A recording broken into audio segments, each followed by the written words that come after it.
नमस्कार. राजेश रेसिपीजमध्ये आपल्या सर्वांचं पुन्हा एकदा स्वागत. मंडळी, आज आपण अक्की रोटी हा उत्तर कर्नाटकात केला जाणारा ब्रेकफास्टसाठी केला जाणारा पदार्थ बघणार आहोत.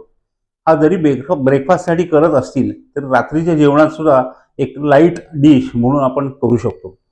तर ह्यासाठी लागणारा पदार्थ आहेत तांदळाचं पीठ, थोडंसं दही, आल्याचे बारीक तुकडे, मिरचीचे बारीक तुकडे, काळ्या मिरीचे तुकडे. हे कुटून घेतलेले जास्त छान. काळी मिरी, आलं आणि बारीक चिरलेली मिरची ह्याचा बाईट जो मध्ये मध्ये येतो तो अतिशय छान लागतो. भरपूर कांदा लागतो याला, भरपूर बारीक चिरलेली कोथिंबीर लागते आणि ओलं खोबरं. हे माझं व्हर्शन आहे. अख्खी रोटी उत्तर कर्नाटकात वेगवेगळ्या पद्धतीने करत अशी असतील, त्या कडक सुद्धा होतात बऱ्याच वेळा. पण त्या मऊ होण्यासाठी मी जास्तीचं इन्ग्रेडियंट म्हणजे हे दही आणि लोणी वापरतो.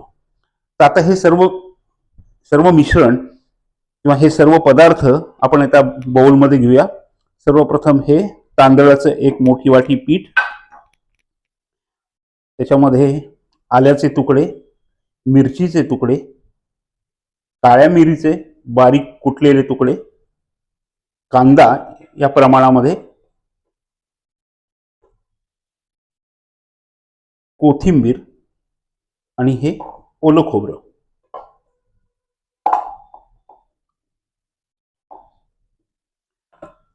याच्यामध्ये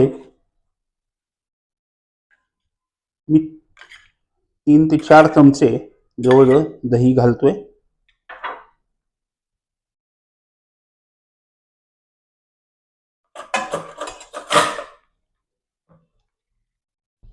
साधारण 2 चमचे लोणी आणि चवीप्रमाणे मीठ. आता हे सगळं मिश्रण आपण छानपैकी भिजवून घेणार आहोत.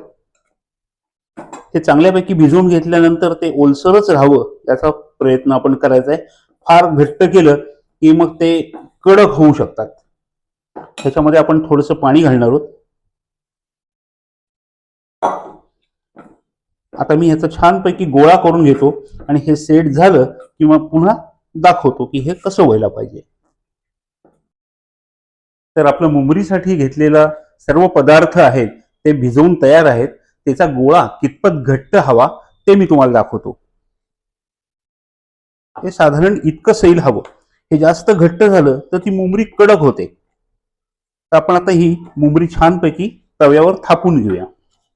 यासाठी मी साजूक तूप वापरणार आहे. तुम्ही तेल वापरलं तरीही चालतं. साजूक तुपाने त्याची खुमारी जास्त वाढते.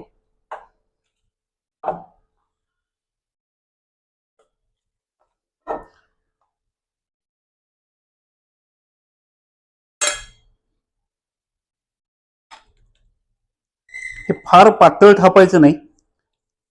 फार पातळ थापलं तर ते कडक होतं.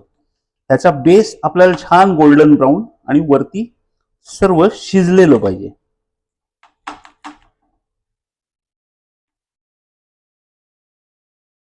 आपण नेहमीची थालपीठं भाजणीची थापतो तशीच, पण साधारण जाडसर, फार पातळ नाही.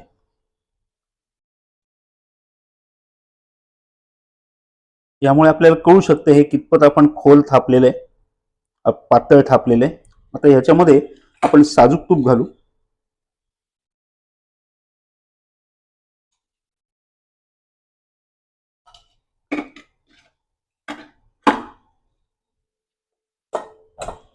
जरा गॅस लावायचा.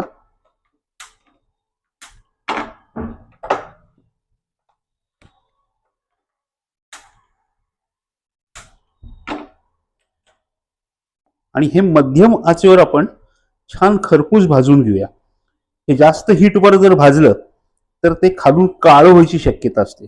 मध्यम हीटवर आतपर्यंत छानपैकी शिजतं आणि मग तयार झालं की छान गोल्डन ब्राऊन मुंबरी नुसती खा किंवा पोळी चटणी आणि तूप घेऊन त्याच्याबरोबर खा, तेही छान लागतं. आपली मुंबरी आता छान तयार झाली आहे.